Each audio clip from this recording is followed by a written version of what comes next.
Thanks for joining me today on another episode where we're talking to agents all across the country about their market, what it's like to live there. Many Illinoisans continue to kind of sell their house and move to other areas of the country that are warmer in weather, sometimes have better taxes. And joining me today is it's probably the best weather place that you can find in the country. Edward Rivera, who's from Chula Vista. Edward, thanks for joining me today. Hey Ryan, thanks for having me. And yes, Chula Vista, for those of you that don't know, we're just kind of like a city within San Diego County. So most of us kind of say we're from San Diego. We get to enjoy that Southern California, sunny San Diego. We pay the same sunshine tax out here, but Chula Vista, a little over 250,000 in population, very suburb type environment. With kind of like half of the city being that like 1960s to 1980s, and then the other half, we call it East Chula Vista or the New Chula Vista, the housing boom of the 2000s, and still building there today. Very cool. Yeah, I think I was actually, well, just recently twice I was out there and visiting your lovely city, and I joked with a friend, and you mentioned the sunshine tax. I'm like, I see why people pay the tax and, and deal with living here. It's just like perfect weather. It's basically 70 degrees all year round, right? Yeah. Oh yeah, I agree. And sometimes I just think like maybe I need to go spend like a month with you during like the harsh winters and just help me get more gratification for home.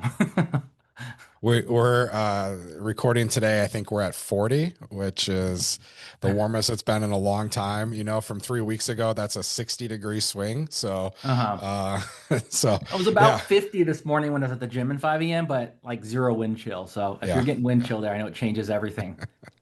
So tell me, Chula Vista, it's outside of San Diego. It's actually about the furthest southeast you can go from getting into Mexico, right? Correct. Yeah, you're looking about a 15-minute drive south of downtown San Diego.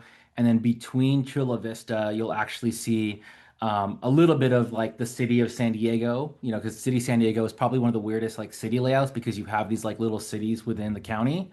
So the southern part of Chula Vista, you're looking about another maybe 7 miles, and then you'll be at the border.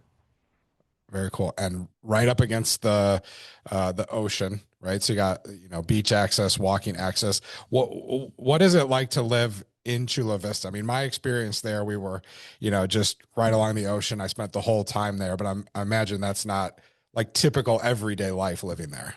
Right. And I'm probably one of the more typical Chula Vista locals, right? I live a Okay. little bit more on the inland. I've kind of spent almost my entire life on the east side when they started building in the early 90s. But again, the housing boom of 2000s, and then just kind of bounced around with my parents. And then I've also owned a couple of properties and bounced around myself. And it's really hard to leave. I'm not the beach guy, but it is nice to know that, give or take the stoplights, I'm 15 to 20 minutes away from the water. But that part of the water is kind of like more of like a harbor, so it's not water you're going to go swimming in. The nearest beach to go swim in is up kind of like in the Mission Bay, Mission Beach area, beautiful area. But that's only probably a good half-hour drive, so it really is just a quick ride on the road to go out to the beach. Um, as a normal person, average person living in Chula Vista, kind of like why do people choose Chula Vista? Our elementary school district is one of the better school districts in San Diego County. So if you're looking for like a good public school system, kind of like TK through sixth grade, very solid. And then our middle school 7, 8, and then our high schools 9 through 12 are pretty good, right? They're not going to be like the top of the top for San Diego County. You'll have to go pay more for houses to be in those neighborhoods. But if you're looking at like kind of like the southern half of the county, our schools are ranking amongst the top. So it's a very strong appeal. We have very safe neighborhoods. Again, the newer half kind of having that more newer home, so that's a lot more appealing. Even though it's a bunch of cookie cutter homes. I like to joke about it with colleagues. We talk about 50 shades of beige is the colors of all these stucco built homes. But it gives a sense of community. It's very community driven. And then the neat thing is there's enough, while I always want more and more restaurants to come out this way, there's definitely enough restaurants, groceries, stores, you name it, so that you really don't have to leave, like a 5 mile bubble if you really didn't want to. Now you said you're inland, which is kind of more east Chula Vista, and then you kind of have West Chula Vista, which is closer to that harbor, closer to that bay. So the east side, like that's a little more tucked into the mountains and hiking and nature, correct? Right. And if I can kind of do a quick map right here, real quick, just so you Yeah. can kind of see.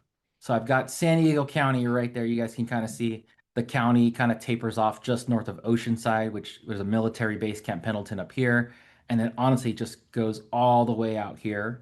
And like if to go from like, the downtown area to like Hakumba, that's easily like an hour and 15 hour 30. This is part of San Diego, but the part of San Diego no one really talks about.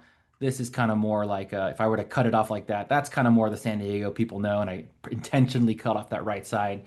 And so you've got like your Del Mar, you've got your La Jolla and Torrey Pines. Most people know Torrey Pines for the golf course. Hosts Phenomenal some of golf. the hosts the Farmers Open every year and has hosted a couple of U.S. Opens.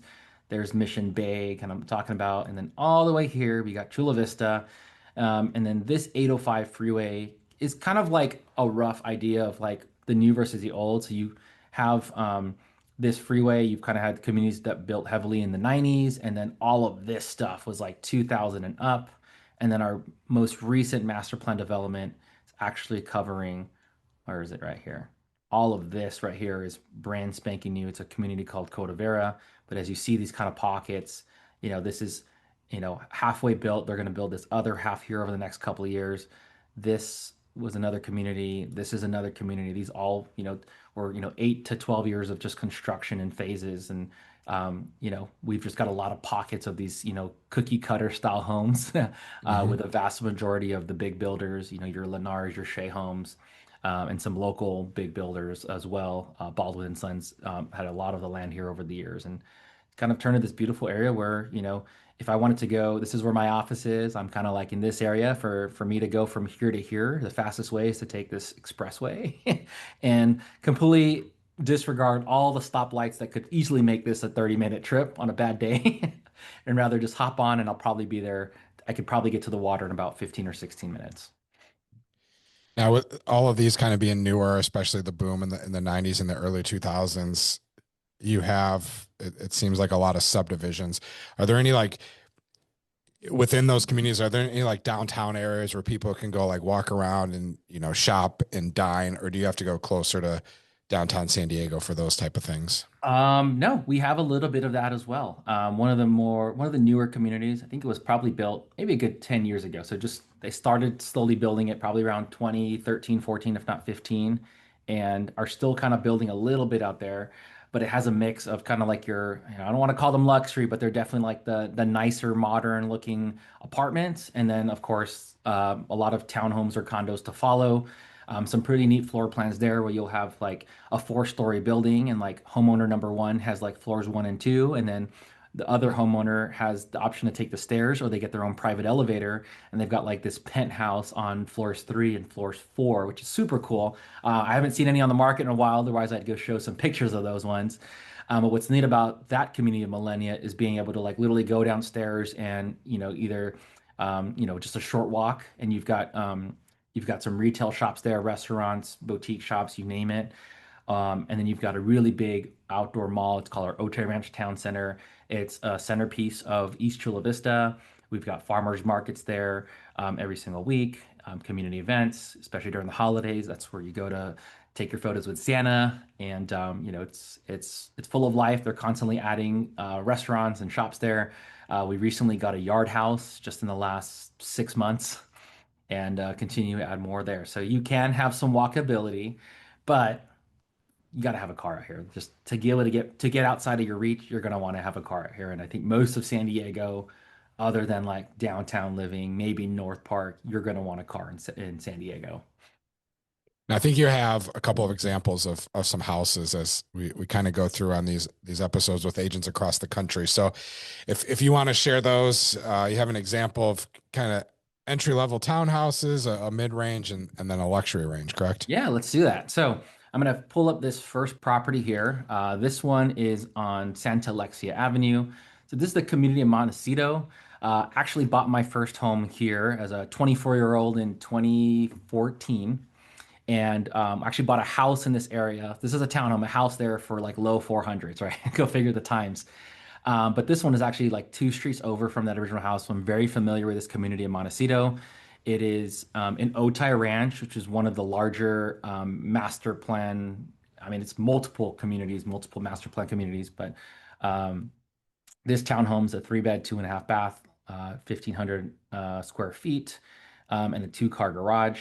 I believe this one's a two-car garage. And so this floor plan here, you know what builders try to do nowadays, and I'm sure you're seeing across the country, is they want to build up to maximize the land. You're not seeing a lot of huge backyards out here, because we know the houses aren't expensive in San Diego. It's the soil that the house sits on that is so expensive here in San Diego. And so just kind of gives you an idea. This is something obviously turnkey, you know, um, and I Now, believe this was now, built in I want to say 2013 or 14. That probably is the build year. I'll have to pull that up. okay. Now, being from the Midwest, like everything has basements, but not a lot of basements in the Chula Vista area, Now, correct? I've probably shown two homes that have a basement, and those were Okay. not normal. Okay. But what really is neat about this, a home like this, is that walkability. It's literally you walk out of the door and you're in front of an elementary school, which is really neat. So, actually have a couple of friends that live in this specific complex and even on this street. So yeah, this is a good one. This is a great, like we call like starter home. The kind of buyers we're seeing are we're seeing a lot of military buyers. You know, San Diego has a lot of military here. They come and go every 3 or 4 years. This is something that kind of appeals to them, gives them that walkability to school. If mom or dad's on deployment, you know, and single parent is home for, 6 months at a time or so, like there's a sense of security and safety, and then the ease with the school being walking distance. And then the And proximity to freeway, I don't know, 10 minutes depending on the stoplight. So it's not too bad. and it looks like you get access to a pool, tennis Hmm. courts. Do a lot of communities have those clubhouse Yeah, so a amenities? lot of our master plan communities, you're looking at parks. I mean, park here, this is a massive park extension. This is actually the baseball field of the high school I went to, Otay Ranch High School. Go Mustangs. But yeah, this is their clubhouse. They've got a pool, they've got a kiddie pool, tennis courts, a lot of communities, basketball courts. Some communities are now having pickleball courts in them. The only thing about this park in particular, this clubhouse, is that the parking sucks. You can kind of see in the picture. Honestly, the parking does not extend that much more. So Okay. there are some downsides. You just kind of, see how a lot of these communities plan out, but not all communities are like that crazy with parking in a negative manner. So it's just kind of hit or miss. And then this is what a single family home, Yeah. kind of So this is single family starter home would look like. Yeah, this is a single family home in the community of Eastlake, which behind Otay Ranch, Eastlake's probably number two in size as far as these big communities. I mean, thousands of homes.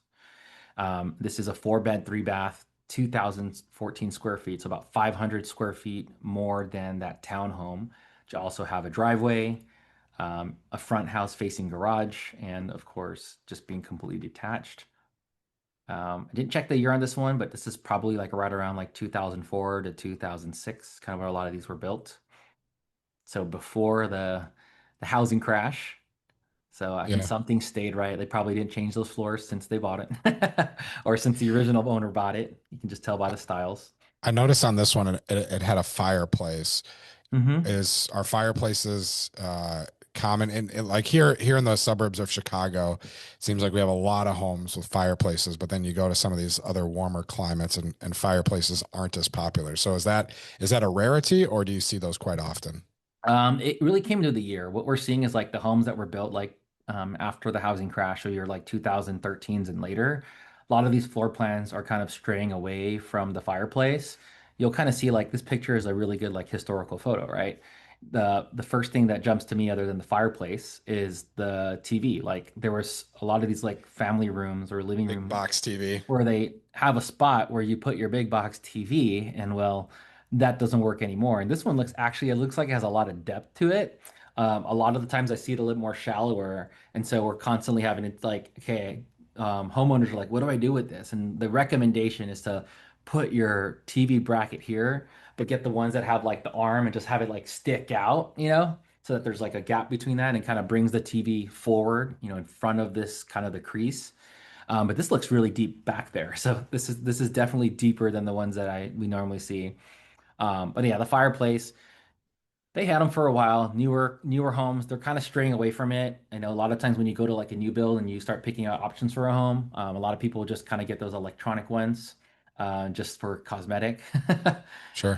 But some homes still provide like a gas option there, which is neat. Like I like it. I think it brings some hominess, they should say. And then like when we do have, 55 and 50-degree weather, it's just kind of nice to like for ambiance more than anything, but definitely not a necessity. You can always get away with just central heating or the older homes, they're putting a lot of just space heaters, like wall units into the room so that they can just kind of heat up the room as needed.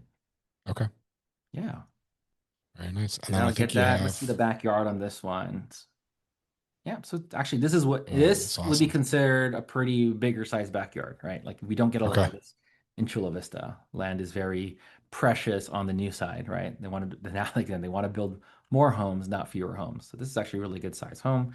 And then the spacing between the homes, the newer you get, the fewer the space in most communities. So this might feel pretty tight for someone like you, but you know, it does get tighter.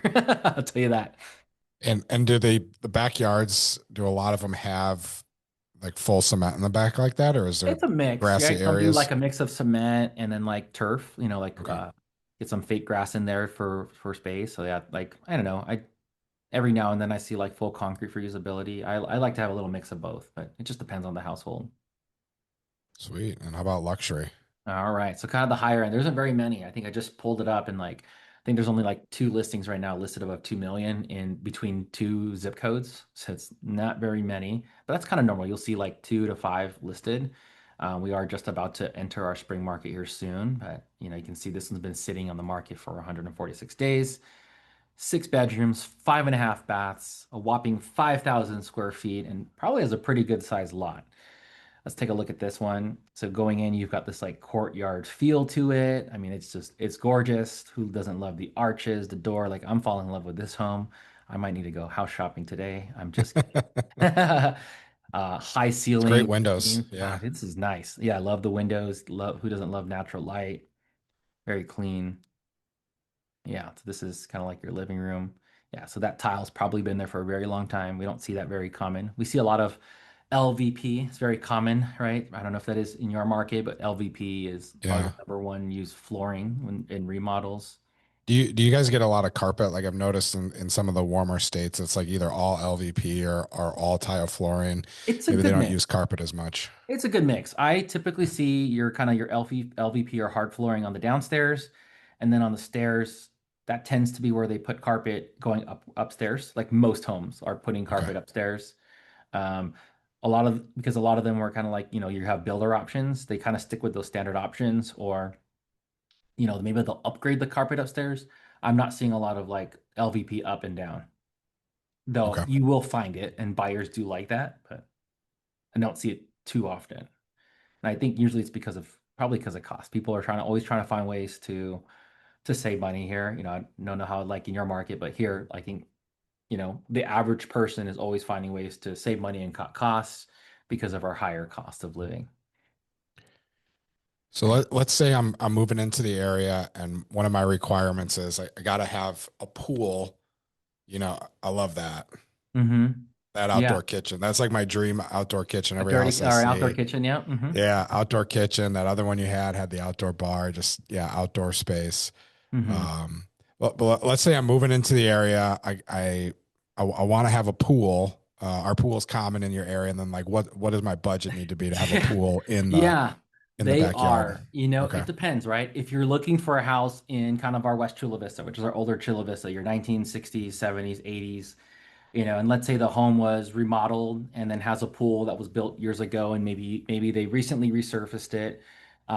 You could find some of those like, you know, let's say it's a 4 bed, two and a half bathroom, let's say 15, 1600 square feet with a pool. You're probably looking like on the low end, like maybe 8 to 850, and then on the higher Okay. end, probably just tickling a million. Actually had one of Okay. those about a year ago, kind of like those same specs. And that was about, I think I want to say like high nines, like 980, 990, something like that. So, but it had a pretty good lot and it was a cul-de-sac and walking distance, literally like a 2 minute walk to a high school. So there's a lot of advantages there. You can find that. If you're looking in like East Chula Vista, there are some people that are, I just like to say, a little crazy enough to fit a pool in a very small backyard where the pool takes up like, you know, 80% of the backyard. Um, I don't really think those people get a good dollar value return on their pool because it eats up a lot of the backyard. But you can find homes, East Chula Vista, you can find a home with a pool, you know, on the low end, you know, if it's like you're not really putting pools in these 3 bedroom smaller houses, but you know, the ones that are 4, 5, 6 bedrooms, that if one didn't have a pool and they were selling for like 1.4, like you could find that same house probably for, you know, 80K to 120K more with a pool. And then, of course, at that like 2 million plus mark, there's plenty of homes with a pool. My parents, like I say, they're blessed. They bought at the right time on their current home. They bought it in 2018 as a new build in a gated community. Theirs, I think, is just shy of 5,000 feet. Uh, Corner lot in a cul-de-sac with views. And they actually put a pool last summer, and they were the last home on that street to put a pool. And there's probably like 40 homes on that street. Oh, wow. Yeah. So very Yeah. common. Yeah. So Awesome. it common enough where you have the land. Like I think the challenge is finding the land to be able to put it on. Okay. But they're there. Another nearby community, Bonita, which is kind of like I don't know, 1960s and onwards, a very older historical kind of community. Better lot sizes there.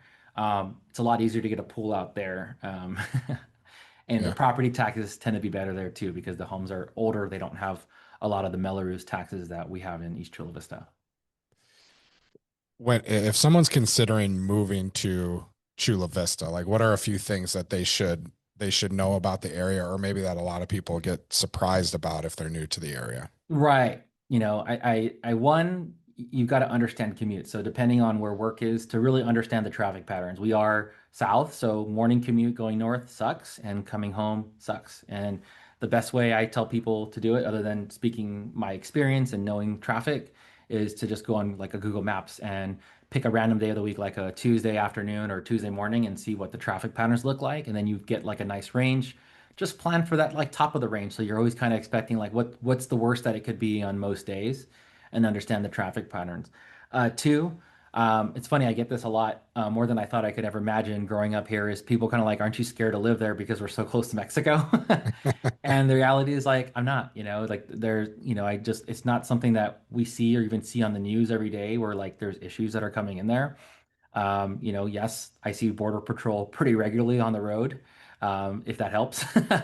But people here are really nice, right? It's very community driven, very family friendly. It's safe. Like we have probably the same issues as most places do, right? Amazon packages being stolen, and even more so during the holidays, when people need extra money. So, there's definitely fail safes you could put to that, right? Put your Ring doorbell camera, put your driveway camera in there, but that kind of stuff you you can't really fully avoid. Yeah. Awesome.